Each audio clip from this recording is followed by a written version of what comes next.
കഴിഞ്ഞ ക്ലാസ്സിൽ നമ്മൾ ഈ വിൻഡോ വരെയാണ് പറഞ്ഞിട്ടുണ്ടായില്ലേ. അതിനുശേഷം ഇവിടെ ട്രാക്കർ ഉണ്ട്, മാജിക് മാസ്ക് ഉണ്ട്, കീ ഉണ്ട്, ഇങ്ങനെ ഒരുപാട് ഓപ്ഷൻ ഉണ്ട്. ഇത് കുറച്ചുകൂടി അഡ്വാൻസ്ഡ് ഭാഗങ്ങളാണ്. അതുകൊണ്ട് നമ്മൾ എന്ത് ചെയ്യാൻ പോവാണ്, അത് ഇതിന് ശേഷം പറയാം കേട്ടോ.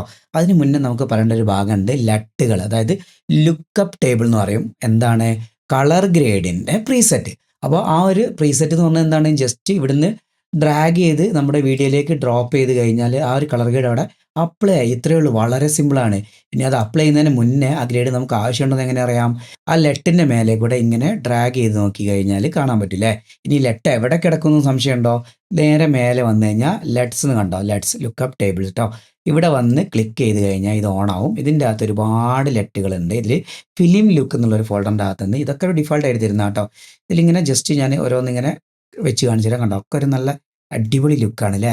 നല്ല സ്റ്റൈലുള്ള ലെട്ടുകൾ വെറുതെ വെച്ച് നോക്കിയാൽ കാണാൻ പറ്റും. അപ്പോൾ അതിന്ന് ജസ്റ്റ് ഒരു ലെട്ട് ഞാൻ ഇവിടുന്ന് ഡ്രാഗ് ചെയ്തു, ഇവിടേക്ക് ഇട്ടു. അപ്പോൾ അതിവിടെ അപ്ലൈ ആയി. അപ്പോൾ ലെട്ട് അപ്ലൈ ചെയ്ത് കഴിഞ്ഞാൽ മുഴുവനായിട്ട് കഴിഞ്ഞു എന്ന് വിചാരിക്കേണ്ട. ഇനിയും നമുക്ക് ഇതിൻ്റെ അകത്ത് ഗ്രേഡ് ചെയ്യാം. ഈ ലെട്ട് അപ്ലൈ ചെയ്യുന്ന സമയത്ത് നിങ്ങൾ മസ്റ്റായിട്ട് മനസ്സിലാക്കേണ്ട ഒരു കാര്യം എന്താണെന്നറിയോ? ഈ ലെട്ടുകൾ എന്ന് പറയുന്നത് ഒരു സ്പെസിഫിക് ആയിട്ടുള്ള വീഡിയോയ്ക്ക് വേണ്ടി ക്രിയേറ്റ് ചെയ്തതാണ്. അത് എല്ലാ വീഡിയോയിലും ഒരേപോലെ അപ്ലൈ ആവില്ല. ലൈറ്റിനനുസരിച്ച് വ്യത്യാസം ഉണ്ടാവും, കളറിനനുസരിച്ച് വ്യത്യാസം ഉണ്ടാവും, ക്യാമറയ്ക്ക് അനുസരിച്ച് വ്യത്യാസം ഉണ്ടാവും. അതേപോലെ ഇൻഡോർ ആണോ ഔട്ട്ഡോർ ആണോ, അങ്ങനെ ഒരുപാട് ഫീച്ചേഴ്സിന് വ്യത്യാസം ഉണ്ടാവും. ഒരേ ടൈമിലെടുത്ത വീഡിയോസ് ആണെങ്കിൽ ഒക്കെ ഇതിൽ അപ്ലൈ ആവും. അല്ലാത്ത പക്ഷം ചെറിയ ചെറിയ മാറ്റങ്ങൾ ഉണ്ടാവും. ഇതിൽ കളറ് ഓവറായിട്ട് വന്നോളണമെന്നില്ല, നമ്മൾ വിചാരിച്ച ലുക്കിലേക്ക് കറക്റ്റ് എത്തിക്കൊള്ളണമെന്നില്ല. അപ്പോൾ നമുക്ക് ആഡ് ചെയ്ത ശേഷം പിന്നെ എങ്ങനെ മാറ്റങ്ങൾ വരുത്തണം എന്നുള്ളത് നമ്മൾ ബേസിക്കലി പഠിച്ചിട്ടുണ്ടല്ലേ. അതേപോലെ സീരിയലിനോട് ആഡ് ചെയ്തിട്ട് ചെറിയ മാറ്റങ്ങളൊക്കെ അവിടെ വരുത്തി കഴിഞ്ഞാൽ നിങ്ങൾക്ക് വേറൊരു എഫക്റ്റ് കിട്ടും. ഞാൻ എന്താ ഇതേപോലെ ചെറിയൊരു എഫക്റ്റ് ഇവിടേക്ക് ആഡ് ചെയ്യാണ്. ഇത് സാച്ചുറേഷനൊക്കെ ഒന്ന് അഡ്ജസ്റ്റ് ചെയ്തു. അതേപോലെ നമുക്ക് വേണ്ട എന്തെങ്കിലും സെറ്റിങ്സ് ഒക്കെ ഇവിടെ ആഡ് ചെയ്ത് കൊടുത്തു കഴിഞ്ഞാൽ നമുക്ക് വേറൊരു ലുക്ക് കിട്ടും. വേറൊരു നമ്മൾ പ്രതീക്ഷിക്കാത്തൊരു ലുക്ക് കിട്ടും. ഓക്കെ അല്ലേ? നമുക്ക് ചെയ്ത് കൊണ്ടുവന്ന് കഴിഞ്ഞാൽ പിന്നെ നമ്മൾ ഏത് ലുക്കിലേക്കാണോ കൊണ്ടുവരേണ്ടത് ആ ലുക്കിലേക്ക് നമ്മൾ എത്തിക്കുകയും വേണം കേട്ടോ. പ്രതീക്ഷിക്കാത്ത ലുക്ക് കിട്ടിയാൽ മാത്രം പോലെ പ്രതീക്ഷിക്കുന്നൊരു ലുക്കിലേക്ക് നമ്മൾ എത്തിക്കുകയും വേണം. അപ്പോൾ എല്ലാ ഇതും ലെട്ട് തന്നെ കിട്ടില്ല. ഇനി നമുക്ക് പുതുതായിട്ട് എങ്ങനെ ലെട്ടുകൾ ഡൗൺലോഡ് ചെയ്യാം, അതേപോലെ പുതിയ ലെട്ടുകൾ എങ്ങനെ ഡാവിഞ്ചിയിലേക്ക് ഇൻസ്റ്റാൾ ചെയ്യാം എന്നുള്ള അറിയാത്തവരുണ്ടെങ്കിൽ ഞാൻ ജസ്റ്റ് ഒന്ന് കാണിച്ചു തരാം. നേരെ നമ്മുടെ ഈ ഒരു ഡാവിഞ്ചി മെയിൻ പേജിൽ വരിക. ഡാവിഞ്ചി മെയിൻ പേജിൽ വന്നു കഴിഞ്ഞാൽ ഡൗൺലോഡ് ആൻഡ് ബൈ എഫക്റ്റ് എന്നുള്ളൊരു ലിങ്ക് കാണാം. അതിൽ ക്ലിക്ക് ചെയ്ത് കഴിഞ്ഞാൽ ഈ ഒരു പേജിലേക്കാണ് എത്തുക. ഇതിൻ്റെ അകത്ത് ഞാൻ ഇവിടെ എവിടെയെങ്കിലും താഴെയോ അല്ലെങ്കിൽ നിങ്ങൾക്ക് കാണാൻ പറ്റുന്ന രീതിയിൽ ഒരു ലെട്ടിൻ്റെ ഡൗൺലോഡ് ലെട്ട് എന്നുള്ളൊരു ഐക്കണും കൂടെ ആഡ് ചെയ്യാം. അതിൽ ക്ലിക്ക് ചെയ്ത് കഴിഞ്ഞാൽ ഇപ്പോൾ ആഡ് ചെയ്തില്ല കേട്ടോ, ആഡ് ചെയ്യാം. നമ്മൾ ഈ ഒരു പേജിലേക്കാണ് എത്തുക. ഇതിൻ്റെ അകത്ത് നമുക്ക് വേണ്ട ഒരു ലെട്ട് ഡൗൺലോഡ് ചെയ്യാം. ഇതൊക്കെ ഹൗ ടു ഡൗൺലോഡ് ഇൻസ്റ്റാൾ എന്നുള്ള ലെട്ടിൻ്റെ വീഡിയോസ് ആണ് കേട്ടോ.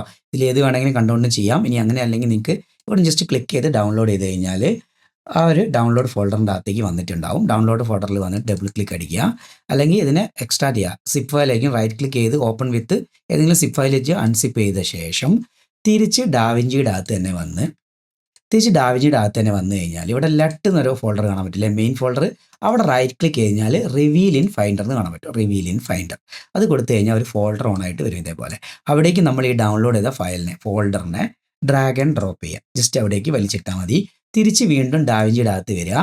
ഇവിടെ തന്നെ വന്ന ശേഷം റൈറ്റ് ക്ലിക്ക് ചെയ്ത് റീഫ്രഷ് എന്നുള്ള ഓപ്ഷൻ കൊടുക്കുക. അപ്പോൾ നിങ്ങൾക്ക് ഇവിടെ ഡാർക്ക് പൂൾ VFX സ്റ്റുഡിയോ എന്നുള്ളൊരു ഫോൾഡർ കാണാൻ പറ്റും. അതിൻ്റെ അകത്ത് ഒരുപാട് ലെട്ടുകൾ ഞാൻ ആഡ് ചെയ്ത് വെച്ചിട്ടുണ്ട്. ഓരോന്നോരോന്ന് നോക്കുക.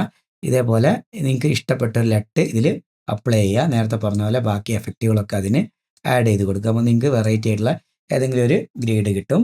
ഓക്കെ, ഈ ഗ്രേഡുകളൊക്കെ തന്നെ ഇതിന് വേണ്ടി ചെയ്തതല്ല കേട്ടോ. നമ്മൾ ഓരോ ഗ്രേഡുകൾ ചെയ്യുന്ന സമയത്ത് അത് അപ്ലോഡ് ചെയ്താണ്. ഇതിൻ്റെ താഴെയൊക്കെ ഡൗൺലോഡ് ചെയ്തിട്ട് ആഡ് ചെയ്യാം കേട്ടോ. കൂടുതൽ ലെട്ടുകൾ ആഡ് ചെയ്യുന്ന സമയത്ത് ഞാൻ ഇവിടെ ഇങ്ങനെ ആഡ് ചെയ്യും. നിങ്ങൾക്ക് ഇടയ്ക്കിടയ്ക്ക് ചെക്ക് ചെയ്യാം, ഡൗൺലോഡ് ചെയ്യാം കേട്ടോ. അതേപോലെ തന്നെ പുതിയ എഫക്റ്റുകളൊക്കെ ഇവിടേക്ക് വരികയാണെങ്കിൽ, അതായത് എഡിറ്റ് പേജിൽ തന്നെ ചെറിയ കളർ ഗ്രേഡ് ചെയ്യാനുള്ള ഓപ്ഷൻസ് ഇവിടെ ഉണ്ട്. ഇതിൻ്റെ അകത്ത് തന്നെ ഫ്രീ ഉണ്ട്, പെയ്ഡ് ഉണ്ട്. പിന്നെ ഗ്രീൻ സ്ക്രീൻ റിമൂവൽ എഡിറ്റ് പേജിൻ്റെ അകത്ത് തന്നെ നമുക്ക് വേറെ പേജിലേക്കൊന്നും പോകണ്ട. അതുപോലെ ലൈറ്റ്നിങ്ങിൻ്റെ ഒരു എഫക്റ്റ് വരുന്നുണ്ട്, ഗ്ലോ എഫക്റ്റിൽ വരുന്നുണ്ട്. ഇങ്ങനെ കുറേ കാര്യങ്ങൾ ഞാനും ചെയ്യും. അതിവിടെ ആഡ് ചെയ്യും. നിങ്ങൾക്ക് പർച്ചേസ് ചെയ്യാൻ താല്പര്യം ഉണ്ടെങ്കിൽ പർച്ചേസ് ചെയ്യുക, ഇല്ലെങ്കിൽ ഫ്രീ ആയിട്ട് ഡൗൺലോഡ് ചെയ്യുക, ഇല്ലെങ്കിൽ നിങ്ങൾ തന്നെ പ്രാക്ടീസ് ചെയ്ത് സ്വന്തമായിട്ട് ക്രിയേറ്റ് ചെയ്യുക. ഓക്കെ, അപ്പോൾ ഇത്രയേ ഉള്ളൂ. അടുത്ത വീഡിയോയിൽ കാണാം അല്ലേ. ബൈ.